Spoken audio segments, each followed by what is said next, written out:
Hi, it's me, Tracy. Welcome back to another episode of Tea with Me. It is really lovely to have you here for another book chat. And January has been full of reading, quite a few different things, fiction, poetry, some manga. So why don't we just jump right in? One of the first reading experiences I've had in January was a book, A Year in Practice by Jacqueline Suskin, who is a poet and creative educator. A Year in Practice is, Jacqueline is offering rituals, ideas, prompts for creative expression, using the seasons as a starting point, as a jumping off point.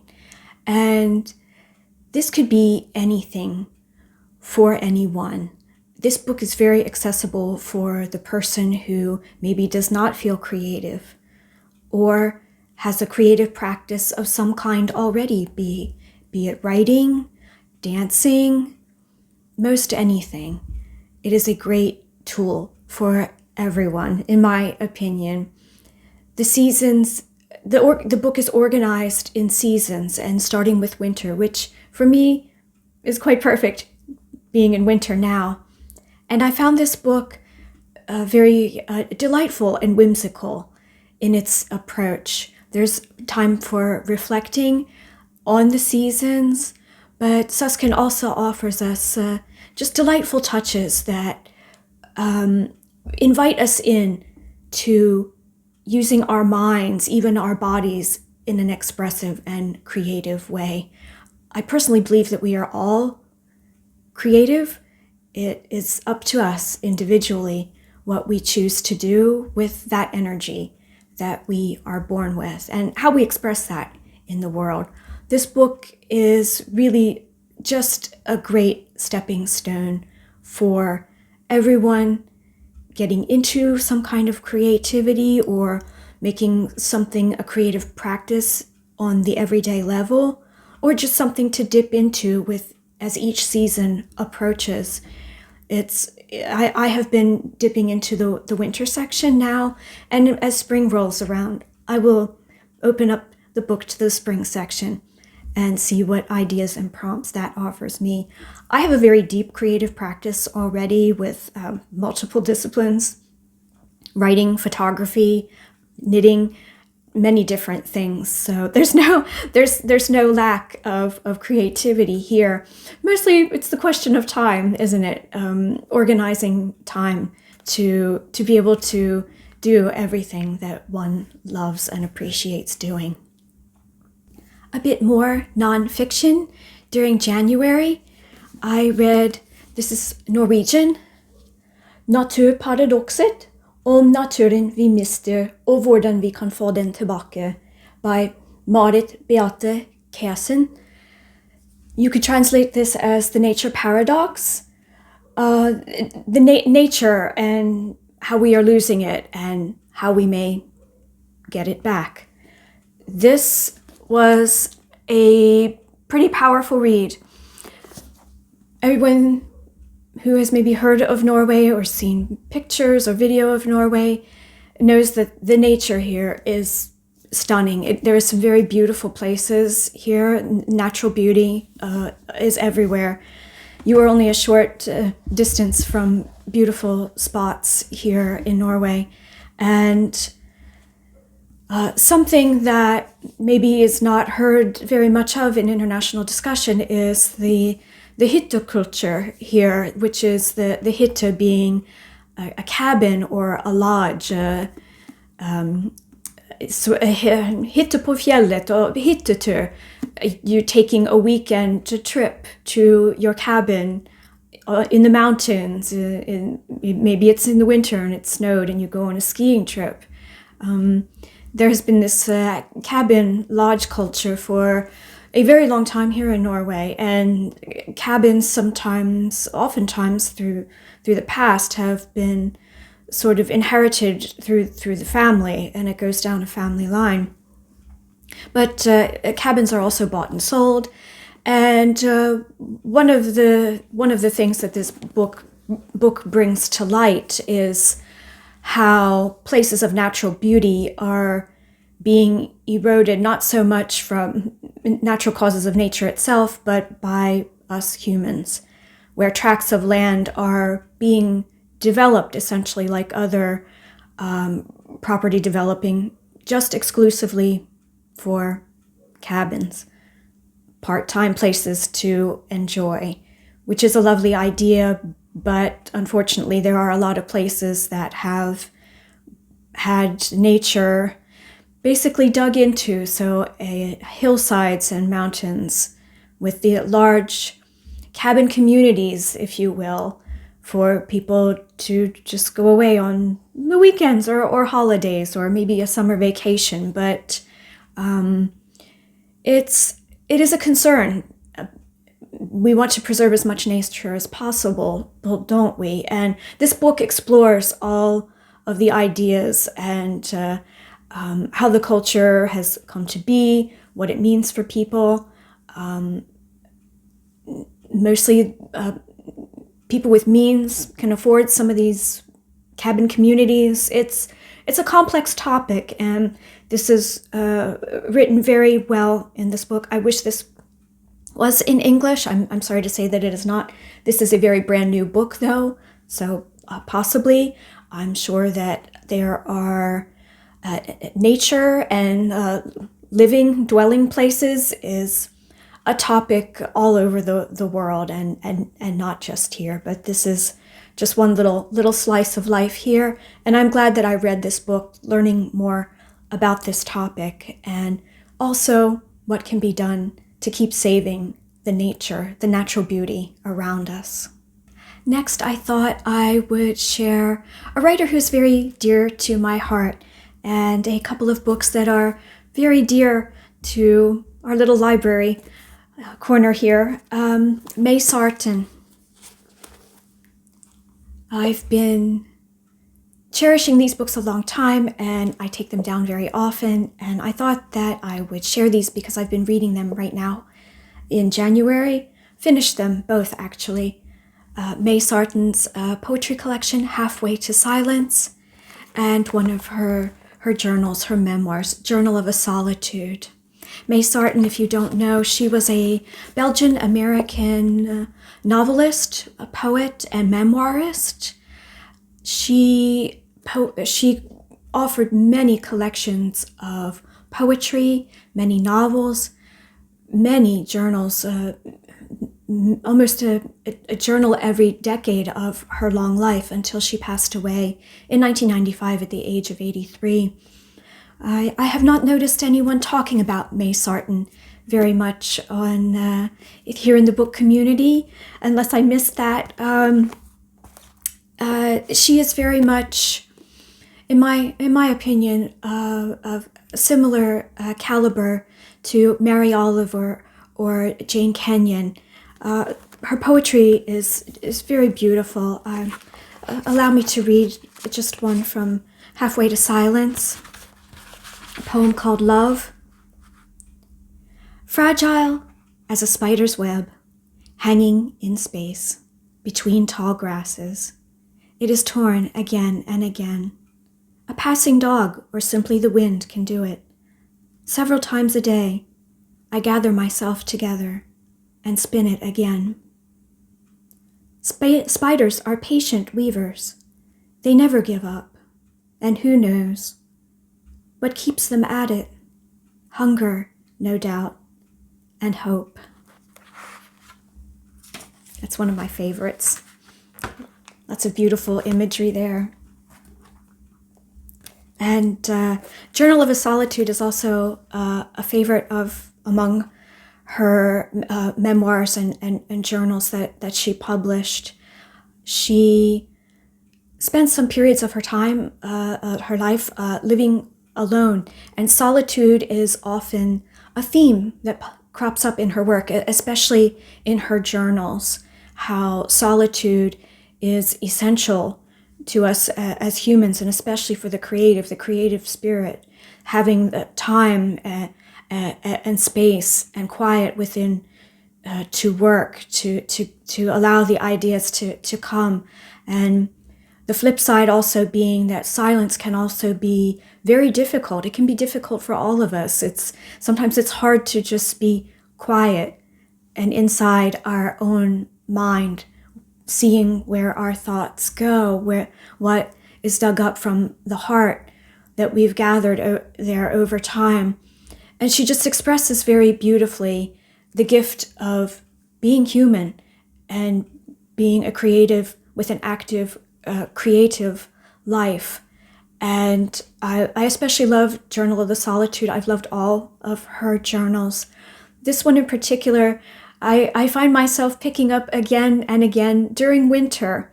I think there's something about solitude and winter, the quiet that winter invites, that it just offers us an opening into the heart.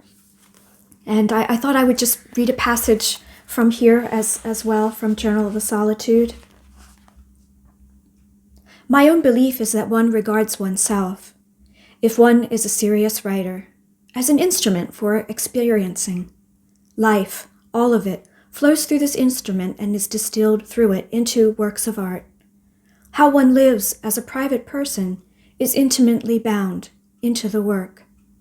And at some point, I believe one has to stop holding back for fear of alienating some imaginary reader or real relative or friend, and come out with personal truth. If we are to understand the human condition, and if we are to accept ourselves in all the complexity, self-doubt, extravagance of feeling, guilt, joy, the slow feeling of the self, and its full capacity for action and creation, both as human being and as artist, we have to know all we can about each other, and we have to be willing to go naked. That sums up May Sarton quite well, and her beautiful way of expressing what is inside so that we may bring it outside to share with others.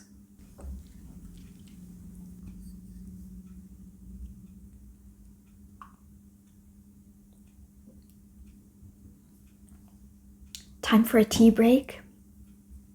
I have a lovely Darjeeling tea in my cup. What's in your cup this time? I would love to know what you're drinking today. Or just share a little teacup emoji or even a book emoji down in the comments. Let me know that you've been joining me here today.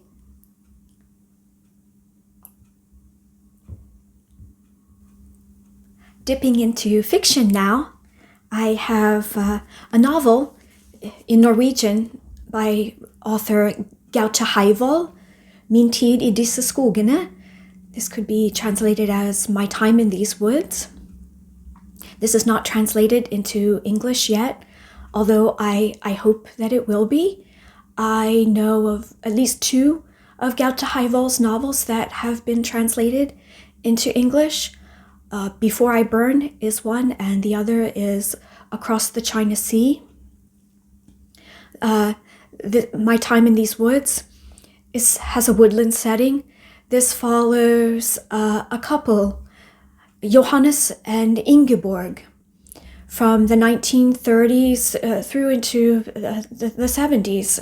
It spans a long time period. And it follows this couple and their relationship, especially in relation to Ingeborg's mental instability that comes to light over time. And she is eventually in an asylum for her mental health. And it is not a happy story. You really have to stick with this one. And I noticed that Gaute Heivoll's work does have a thoughtful, sometimes sad undertones to his stories. They're not the happy ending sort of stories either, but I think a hallmark of a great writer is being compelled to keep reading and to finish a work in spite of difficult topics, difficult themes, maybe even some sections where you are wondering why, where are we going? And you do find out why eventually. And this is one of those stories because it is a sad story about this relationship. It is also a story of the people around this couple, their neighbors, their family, and how Ingeborg's health, her mental health, affects those relationships. And also Johannes, how he feels about the times when he is alone, when his wife is in the asylum. And it feels at times that these are two people who are maybe not suited to each other, and yet they continue to stick it out. They continue, and it's a lot about how the heart keeps going in difficult times, where we find the inner resources, and how the people around us help with that, and how important it is to have good people around us. And as I say, not a happy work, but it was good reading nonetheless. It is a great portrait of the human heart, how the directions that our heart goes, and ultimately senses of community, and how communities stay together through thick and thin times. Another work of fiction this time, fantasy actually, sort of witchy fiction. I don't have the book, physical book. I read it in a digital format called Make Believe, a Hexford witches novel by C.B. Hallam. And this was a buddy read along with a very dear friend of mine. And this takes place in a fictional village of Hexford. And our main character is Dinah. And she could be considered a kitchen witch, possibly even a green witch. She puts magic into the food that she makes, the things that she bakes. She does baking for a local cafe. She also lives in a very special magical house that attracts quite a bit of attention, not just locally, but from further afield. And there are some things happening within the village, in the neighborhood, that are a bit of a mystery. And there is an outsider that comes in and is sort of investigating the witch and her home. And she seems to be operating on behalf of her mother, who seems to have some ulterior motives that we're not sure about. And the story is quite delightful in a lot of ways. The descriptions of food were really quite delicious. The secondary characters it's all quite charming. However, I felt like the story had a food reference, empty calories maybe. There just wasn't enough to bite into here. And the mystery surrounding the house has yet to be resolved. I know that there is a second book, and perhaps there would be more. Maybe this is going to be a continuing series. I'm not completely sure, but I'm not sure if I'm really wanting to continue with this series. I felt like the last quarter of the book, the ending of the book, something extra takes place that is sort of why. I imagine this is meant to create perhaps a little bit of a cliffhanger effect, but I felt that it was felt strange in relation to the rest of the story. I'm sure that will be picked up in the second book. I would at least hope so. The secondary character, the outsider, her name is Isolde, who may be operating as sort of a spy of sorts for her mother. I did not feel attached to her character. I'm not sure what she adds to the story yet. As I say, I'm very on the fence about this one. It just did not feel substantial enough for me. If I'm between books and there's a bit of a lull with what I have reading, I might consider the second volume. But for now, the unsolved mysteries they don't have me hooked.